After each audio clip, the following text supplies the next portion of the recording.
family and friends, we are so excited that you are here with us as we close out Meta.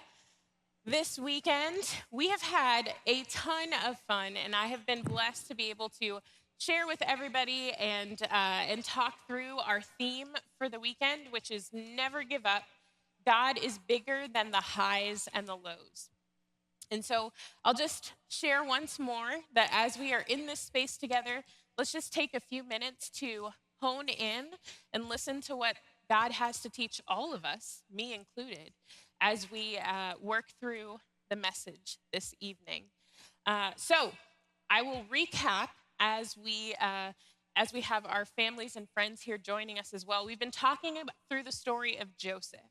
And so, as we re enter that story, we know that he has gone through a lot. We've talked about the highs and lows, we've talked about the mountaintop moments and the dark valley moments.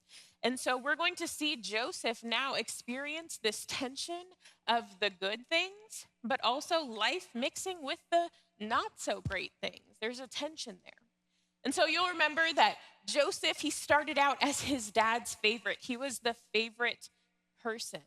And then his siblings got really jealous because Joseph wasn't so great at being humble about it. They got pretty jealous and they sold him into slavery.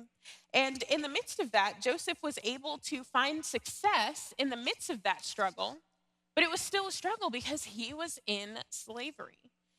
And then we know that as he worked his way up and experienced some tiny mountaintop moments in the midst of that, we know that ultimately he got thrown into prison being falsely accused. And so he sat in prison for 2 years.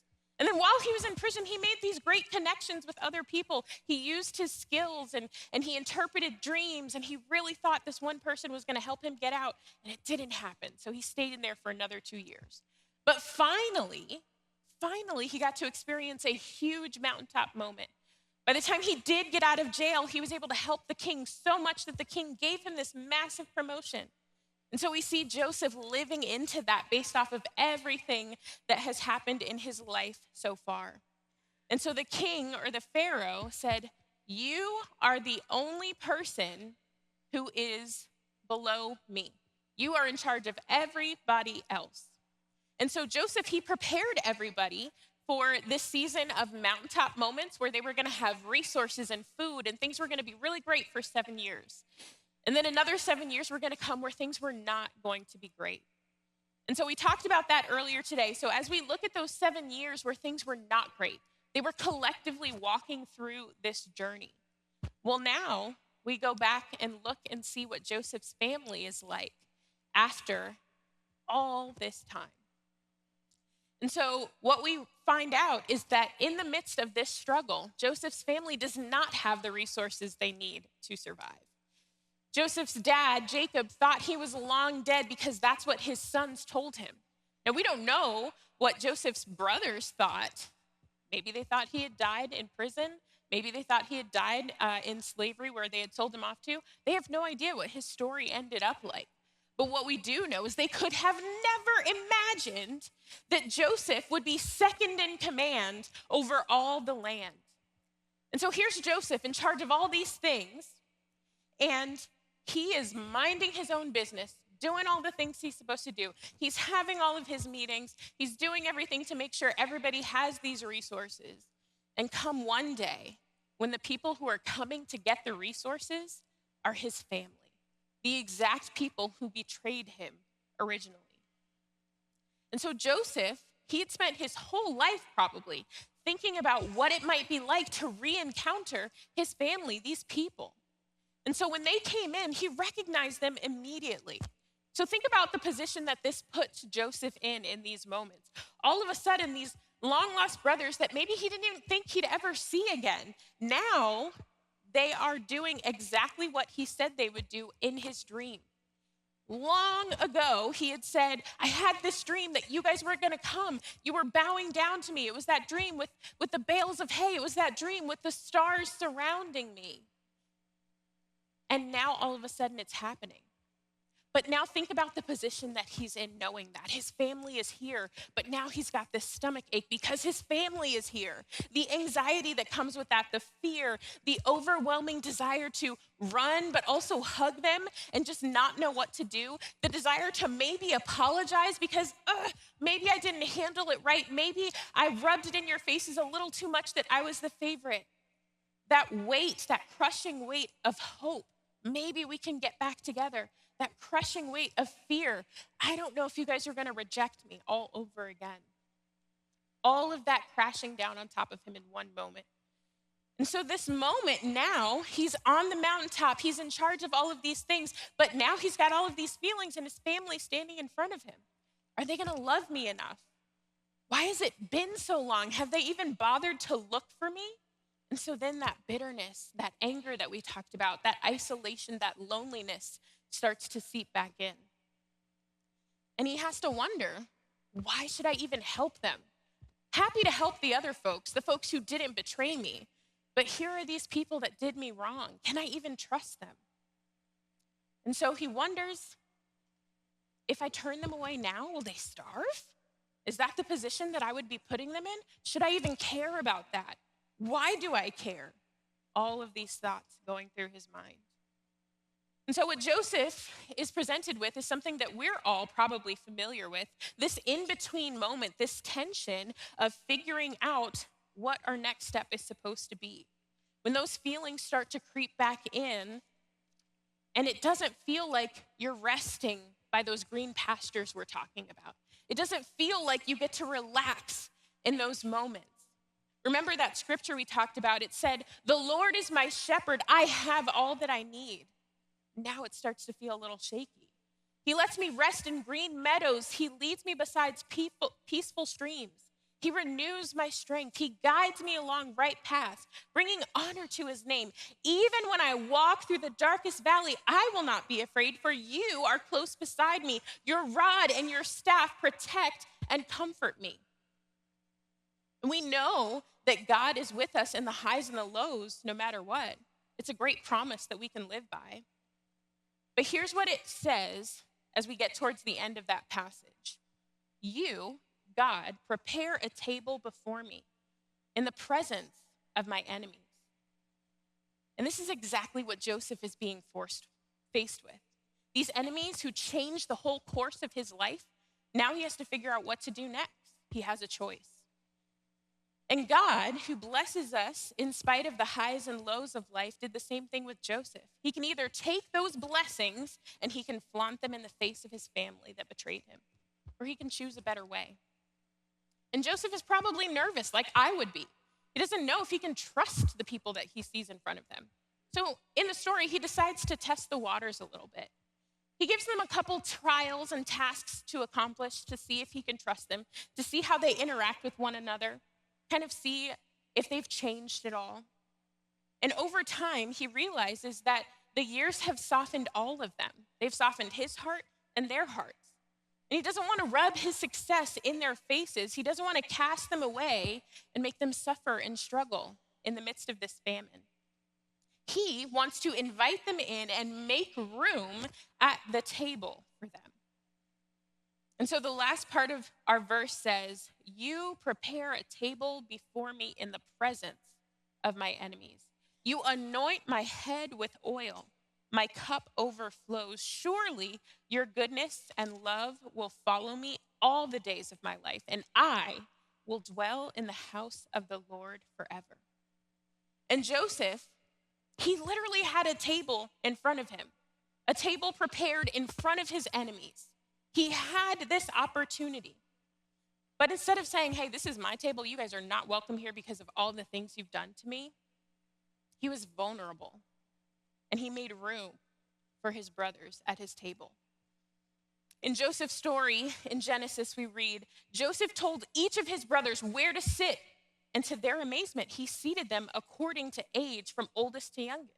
And Joseph filled their plates with food from his own table, giving Benjamin, that's his younger brother, 5 times as much as he gave the others. So they feasted and drank freely with him. So Joseph, he made room for them at his table. He fed them from his table, even though they still didn't know who he was. And so he cared for them. And after that feast, over time, he finally shared who he was. And they had this wonderful mountaintop reunion moment together. But Joseph, he didn't just make room at his table. He sent them back home and said, bring dad, bring the rest of the family. Let's all experience this mountaintop moment together.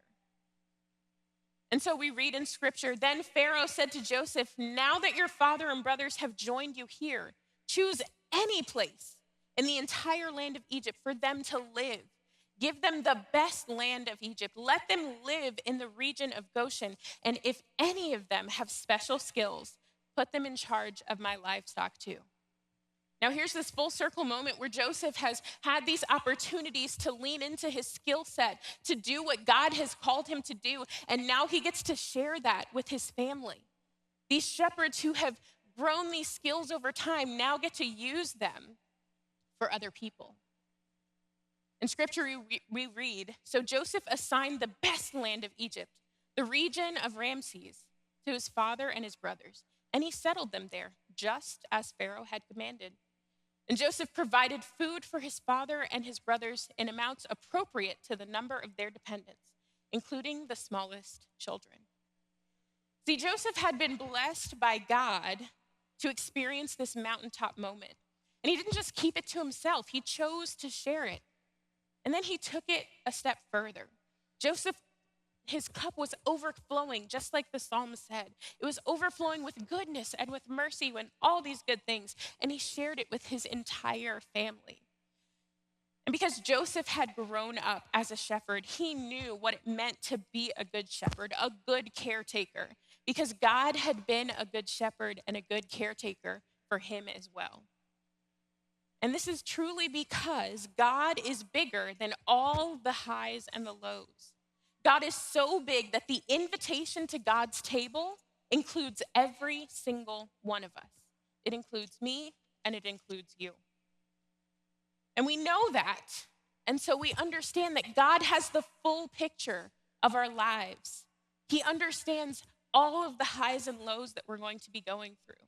And we can trust that God has that bird's eye view in our lives so that we know that we will be guided and cared for. And so that means if we know that, if we truly get to live into that, then we get to do what God did, which is invite others to the table.